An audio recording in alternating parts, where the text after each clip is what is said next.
Electrician theory का topic है Ohm's law.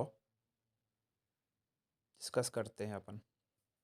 बस अब बात करना बंद, ठीक है। थोड़ी सी ध्यान देना। ये हमारे सामने साधारण सर्किट है, ठीक है। कोई भी इलेक्ट्रॉनिक सर्किट को कंप्लीट होने के लिए कौन कौन सी मूलभूत आवश्यकताएं होती हैं। जैसे शुरुआत में हम देखें किसी भी सर्किट को कंप्लीट होने के लिए कौन कौन सी आवश्यकताएं होती हैं। जैसे पोटेंशियल डिफरेंस, जिसको हम किसी बैटरी के माध्यम से लेते हैं वोल्टेज के रूप में, ईएमएफ बोलते हैं उसको, ठीक है। सर्किट को कंप्लीट करने के लिए हम कंडक्टर का उपयोग करते हैं, जिन्हें हम तार या वायर बोलते हैं, चालक, हाँ चालक, ठीक है। उसको कंट्रोल करने के लिए हम नियंत्रक युक्ति लगाते हैं, जिसको हम स्विच कहते हैं, और एक उपभोक्ता युक्ति, जिसको लोड या रेजिस्टेंस कहते हैं, ठीक है। ये तीन मुख्य कंपोनेंट्स हैं। कौन कौन?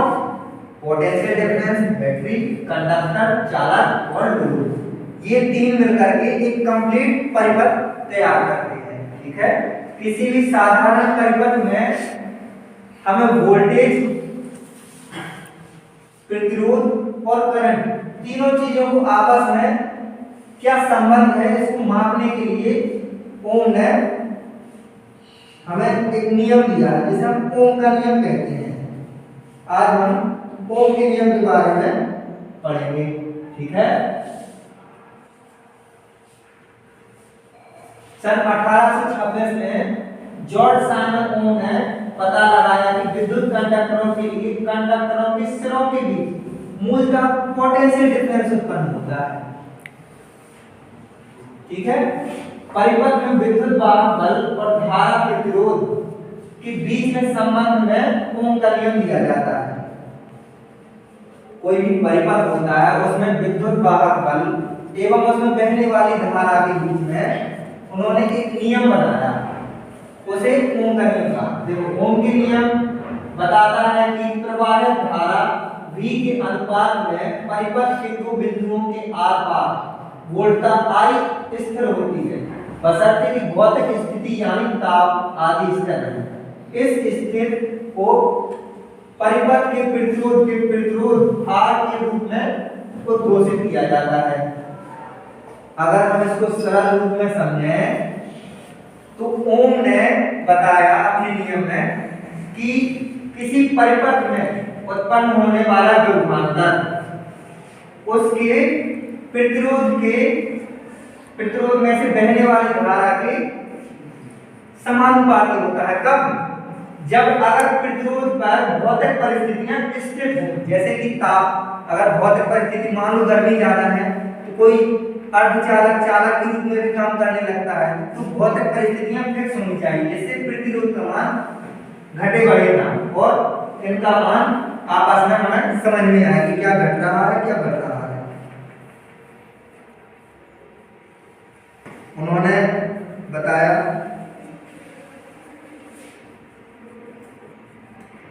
उन्होंने दिया सूत्र कि I प्रोपोर्शनल V। उन्होंने अपने नियम में बताया कि विद्युत धारा वोल्टेज के अनुक्रमानुपाती होती है, ठीक है। जैसे हमने पढ़ाई है कि किसी परिपथ में, किसी बंद डीसी परिपथ बहने वाली धारा,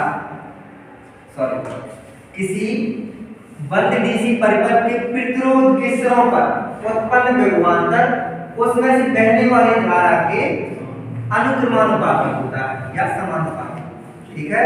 वही इन्होंने यहाँ पर बताया है। अगर हम एक चित्र बनाए यहाँ कि किसी बंद डीसी परिपथ, हम कोई बंद डीसी परिपथ बनाते हैं,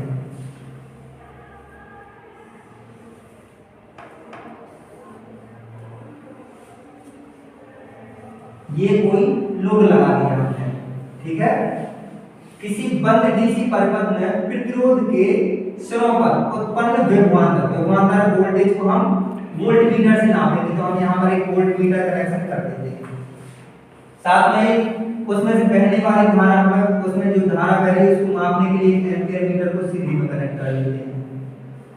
तब उन्होंने बताया कि किसी बंद डीसी परिपथ में उसके प्रतिरोध के सिरों पर उत्पन्न विभवांतर उसमें से बहने वाली धारा के अनुक्रमानुपाती होता है। देखो यहाँ पर किसी परिपथ में से प्रतिरोध की सिरों पर उत्पन्न विभवांतर उसमें बहने वाली धारा के अनुक्रमानुपाती होता है, I proportional to V। जबकि यहाँ पर हमारा प्रतिरोध फिक्स है, कांस्टेंट, तब हम अनुक्रमानुपाती की जगह पे कांस्टेंट चीज R ले लेते हैं, जो कि हमारा प्रतिरोध R है। हम प्रोपोर्शनल की जगह पे R रख लेते हैं, ठीक है। इस प्रकार हमें सूत्र मिल जाता है V बराबर I into R। ओम के नियम का सबसे सरल तरीका है याद रखने का ओम्स लॉ ट्रायंगल। इससे हम ओम के नियम के सूत्र को बड़ी आसानी से याद रख सकते हैं, जिसमें V ऊपर I बगल में हमारी तरफ और R दाईं तरफ एक हम त्रिभुज बनाएंगे और उसमें V I R लिख देंगे। इससे क्या होगा, हमें किसी परिपथ में वोल्टेज करंट या प्रतिरोध निकालने में आसानी हो जाएगी। जैसे अगर हमें किसी परिपथ का वोल्टेज ज्ञात करना है तो हम वोल्टेज को इस तरीके से हाथ रखेंगे तो V बराबर क्या हो जाएगा I into R, और हमें पता चल जाएगा वोल्टेज मापने के लिए कि I into R हम सूत्र लगाएंगे तो वोल्टेज निकल आएगा। मान लीजिए हमें उस परिपथ में बहने वाली धारा को ज्ञात करना है, तब उसके लिए क्या करेंगे, हम धारा ज्ञात करना तो हम ऐसे धारा पर ऐसे हाथ रखेंगे, मानते हैं ऐसे हाथ रखेंगे, ऐसे इस पर रखा तो क्या होगा I बराबर V बटे R, बटेगा है ना, देखो V बटे R।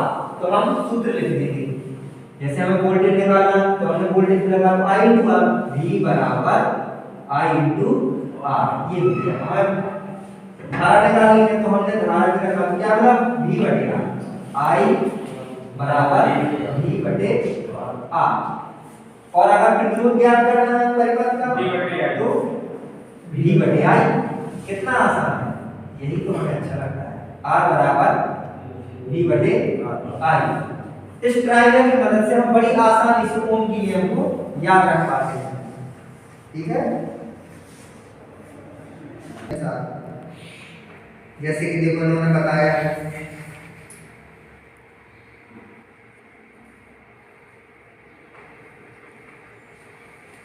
ये हमारे पास एक चित्र है,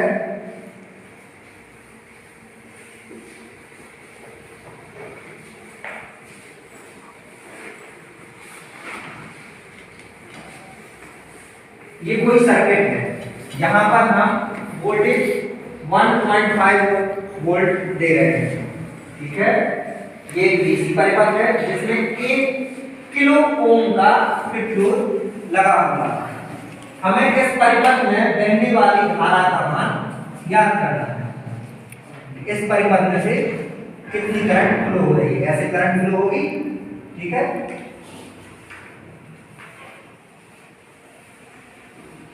कितनी करंट फ्लो होगी, हमें क्या निकालना है, धारा। हम बड़ी आसानी से ओम्स लॉ ट्रायंगल यहाँ पर हम बना लेते हैं। क्या है V बटे I R, क्या निकालना है धारा I। तो I बराबर क्या होगा V बटे R। रख देते हैं हम V बटे R। V कितना है 1, R कितना है 1K, K मतलब 1000, तो हम 1000 लिख देते हैं, ठीक है। I बराबर ये समला हटा दे, समला हटा दिया, फिर कितना है भाग दे दो, समलो हो जाएगा, ठीक है नहीं है, सम हटा लगता है 4 जीरो हो गए, फिर 2 तो बचे, 2 कटे थे, 2 तो बच नहीं है। अब भाग दो, भाग दो, कितना जितने जीरो है उतने के सकते जाएंगे, ठीक है। जैसे यहाँ पर ये 3 जीरो है तो 3 जीरो और इस तरफ किसके लिए भाग देने के लिए इसको कितना किसका है कितने जीरो 1 2 3 0.00 हाँ कितना आया 0.0015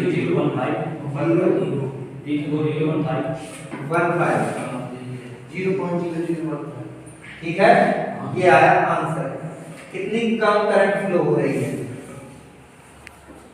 पता ही नहीं चलता कि इसमें से कितनी करंट फ्लो हो रही है। ठीक है। एक और हम सूत्र लगाते हैं।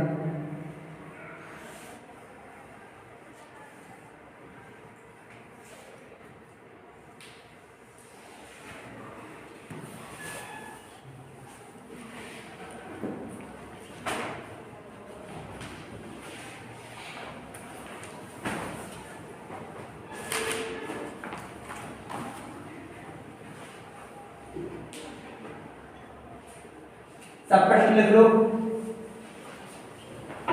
देखो प्रश्न 10 ओम प्रतिरोध के आकार वोल्टता का मान प्राप्त करें जब 2 एम्पीयर धारा 10 ओम प्रतिरोधक में से प्रवाहित होती है।